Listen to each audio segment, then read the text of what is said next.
This is PC Stephen Smith, 51, and PC Rachel Komoto, 36, who were yesterday cleared of assault charges, even though they beat up this poor old guy. His name was Donald Burgess. He was 92 years old. Look at that. They hit him first with their truncheons, then they pepper sprayed him, then they tasered him. Why were they doing this? Is because he was holding a little butter knife about that big. I think they were going by the book. You know, demand that he gives up the knife, and if he doesn't, you must unleash your taser gun. Well, not if he's 92 and he's only got one leg. Where was the common sense in all this? Anyway, his family today have issued a statement saying they are disappointed and saddened by the verdict after an incredibly distressing 3 years since this happened. They said the verdict adds to our sense of injustice regarding the callous manner in which Donald, a 92-year-old amputee in a wheelchair, was treated by PC Smith and PC Komoto in their brief but life-changing interaction. From the beginning, we have engaged in these legal proceedings in the hope that lessons would be learned and that violent actions like these of these officers would not be repeated against other vulnerable civilians. Well, hopefully they're going now, these two coppers, before the Independent Office for Police Conduct, and they're facing charges of gross misconduct. I don't usually like calling for people to lose their job, but these two rozzers, these two excuses for rozzers, they're not fit to wear the badge. I hope they get sacked.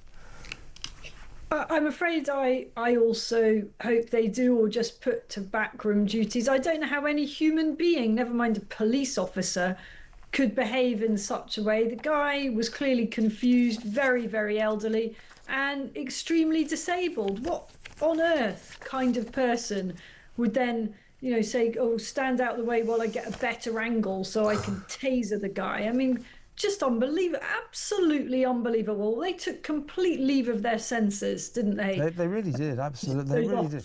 And the poor old boy, this is the saddest part of the story, really. 22 days later, he died.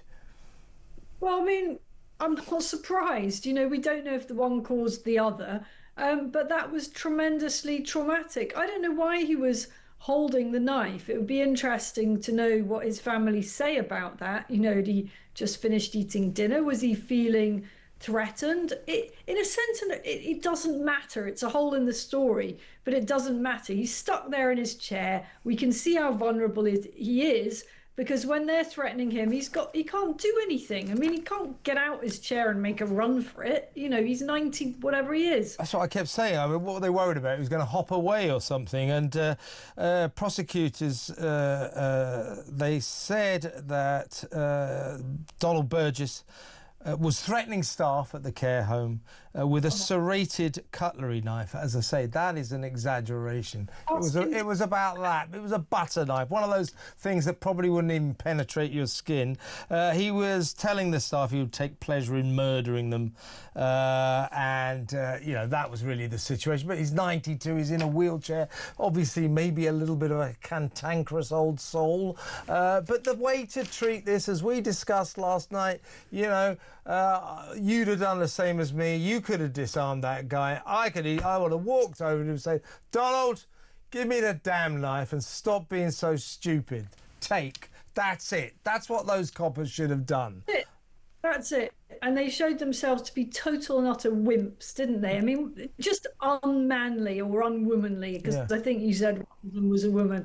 Come on, what kind of real man or real woman or real person with any heart would behave like that? Couldn't have been difficult. Just walk over, gently take the knife, or firmly take the knife, and offer the old guy a cup of tea and a hug, which is probably what... And do you know what PC Komoto, the WPC, Rachel Komoto, told the care home manager after this shocking incident? Steve Cooper was his name. Komoto says, well, we don't like doing that at all. But what? Well, then don't do it. How about that? You didn't wait for the payoff. Check this out. We don't like doing that at all. But what can you do? Everything else but that. What you can do is show a bit of common sense. That's what infuriates me about that. That is a common sense free scene. A couple of automaton coppers going by the book. One of them's 53 years old, a career officer, and you'll know what it says in the book. Instruct the suspect to give up the knife, say it firmly twice, and if they don't do so, warn them you will discharge your taser and then do so. You know, yeah, okay, if it's a 6'5" bank robber with a machine gun, but not if it's a 92-year-old man with one leg sitting in a wheelchair in a care home.